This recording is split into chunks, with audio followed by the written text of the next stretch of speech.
everybody. Happy Valentine's Day.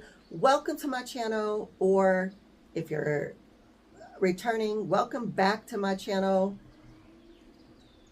Oh, there's like a crow outside of my window. This is the fourth time that I have tried to record this video. I actually successfully recorded one, but my microphone was like hitting my necklace and it was all loud. So we're gonna do it over. And then this one wanted to get up. So no, you can't kiss me while I'm talking. That's not gonna work because I'm talking. So anyway, what subject is more fitting to talk about on Valentine's Day than love? Oh my gosh. Okay. So obviously my dog loves me and I appreciate that. I love you too. So yes, what is more fitting on Valentine's Day to talk about than love, right? So I wanted to talk about what we think love is and the fact that we pretty much worship love in this culture and what love really is. So let's start with what I think that I get from most people that they think love is. Most people, including me at one point, thought that love was a feeling. It was like, I see this person and I get butterflies, so I must love them. I see this person and they turn me on, so I must love them. This makes me feel good, so I love it. And I mean, we use it in all kinds of stuff, right? I love shopping. Doesn't mean it's good for me to do it when I'm trying to self-medicate with it and I can't afford to. I love boots. You know what I mean? Like, I love pizza. I shouldn't be eating pizza. It hurts my stomach. So I think, this word love is just thrown around so much. And I think that we've talked about many times on my channel that we're in a culture now where we just worship how we feel. It's all about how you feel. It's all about who makes you feel what way. And if people make you feel bad, that's a big problem. It's their problem. And if people make you feel good, it's just all about how you feel. And the thing is that feelings come and go all the time, right? And I mean, the last couple of videos that I did, I was not feeling great. And that doesn't define who I am. I'm having a better day today, right? There's bad days. And how you feel is just what it is. It's fleeting, it's passing. But a lot of, the thing about love and why you see so many people really kind of not staying together too long these days is because we just get caught up in, you make me mad. Oh, you're a jerk. I don't love you. Maybe I never loved you. Oh, wait a minute. You're so sweet. You got me flowers. You took me on a date, whatever. When really, that's just how people are making you feel. Love is patient. It is kind. It is self-sacrificing. It is not selfish. It considers others more important than themselves. And it's not keeping record of wrongs. And if that sounds familiar to you, it's from the Bible. And a lot of people read that from 1 Corinthians 13 at their weddings to talk about what love is. But when that was written, it was actually written to a church that was having issues and people were fighting amongst one another. It wasn't for married couples. It was just for people to say, like, God asked us to love, and this is what love looks like. Regardless of how you feel, this is what this should look like. Because love is a verb. It's an action word. It's not, so that's not based on how you feel. It's based on what you do. And so I want to talk about the fact that love is so much bigger than how we feel. And it really is what the Bible defines it as, like I just said, where it comes out looking like those attributes. But what is love is God. The Bible says God is love. And yet I have seen and have experienced myself where I have, instead of God being love, I've made love my God. And it's all about trying to find love, trying to find someone to love you. And the reality is that if we could fill ourselves up with the love of God, our Creator, the one who knew us from the womb, the one who knows what's best for us and wants what's best for us, our lives would look so much different. We would be full of his love. So we wouldn't be looking for someone else to fulfill us. Instead, we would be looking for someone else to share our lives with, and we would pour into them and they would pour into us. But when we're broken and we don't have a healthy view of love or ourselves, then we're looking for other people to complete us and to fill that hole that's missing. And usually the hole that's missing in your heart, if you don't know God, is God. And no one else is going to be able to fill that up for you. They could temporarily make you feel good or better. But if you're missing something in your heart, that's your creator, because you were created to be in a relationship with him. So I just wanted to verify that information for you, that if you didn't know, that God is love, and that God's love looks very different from that selfish love we see so many people getting caught up in. And that's why people don't last that long anymore, because you're with somebody as long as they could do for you and make you feel good. And if that's the case, then you'll pour back into them. But it really does have to be a situation where you trust each other fully and completely. As I've said with me and my husband before, we've had a bad relationship where it was toxic before. Because if I'm in a world full of chaos and turmoil and there's evil happening all around you, there's love too, but there are times where you just get overwhelmed with everything that's going on and all the stress of life. And then you're supposed to be coming home. Your significant other should not be another place of stress. Like, your home should be a place where you can rest. And there are things that happen, and there are, like, this is about mental illness. Oftentimes mental illness can take away from the peace that can be in your home. But our relationship, regardless of the ups and downs, we ultimately have more peace in our lives and in our relationships than stress or chaos. And you have to be able to talk to one another, and you have to be able to love one another in that person's love language. So, and that is actually applicable to your children, and it's applicable to your friends as well. So if you have never read the 5 love language book or looked at what the 5 love languages are, we all speak different love languages. Some of us have the same, obviously, because there's only 5 of them. But oftentimes in relationships, you might have different ones. And so it's so important that you speak the love language of your significant other. So for instance, there is 5 love languages, right? I said there is gift giving and buying, which is my love language. Quality time, which is another one of my love languages. Everybody has a primary and a secondary. You can have a little of all, but you usually have main ones that mean the most to you.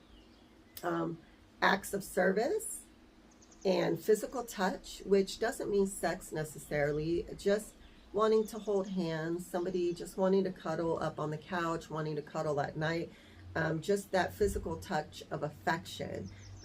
Like, even with some kids, they really need that hug from mom. They really need that cuddle time.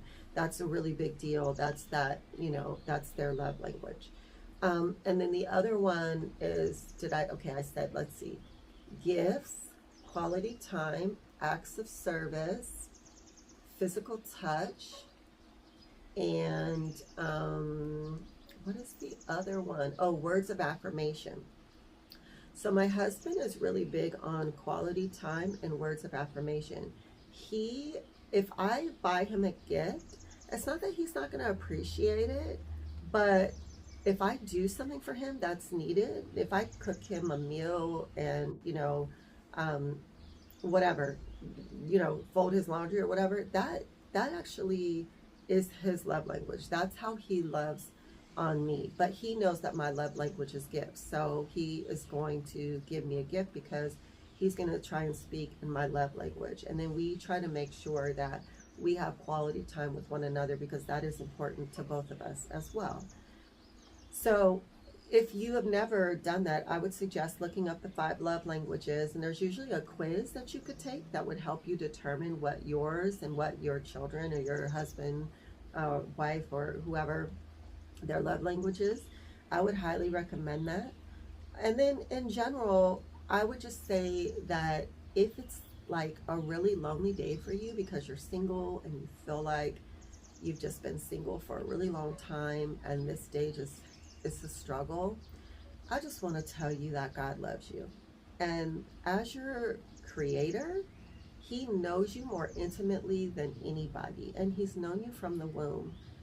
And if he loves you, that should mean everything to you. And if you don't know him, I can't stress enough that you cannot even know or experience true love without knowing God, because God is love. And everything else is just a counterfeit version of it. It's just us trying to feel good. It's just us trying to fill in the gaps. But you're never going to experience anything like having a love affair with your creator. So if that's what this day is for you, instead of thinking about how long you've been single or what other people have, or thinking negative things like it's not going to happen for you, I highly encourage you to think about the fact that God is preparing you for the person that he has set aside for you, and he's preparing that person for you as well. And so do your best to be a better person today than you were yesterday, and a better person tomorrow than you are today, so that when you do meet that person, that you're ready for him, that you're ready, or her, right? And so that you're ready to be the person that's going to bring out the best in them. And trust and believe that you can pray for them now. You could be praying for your future spouse just because you don't know who they are yet.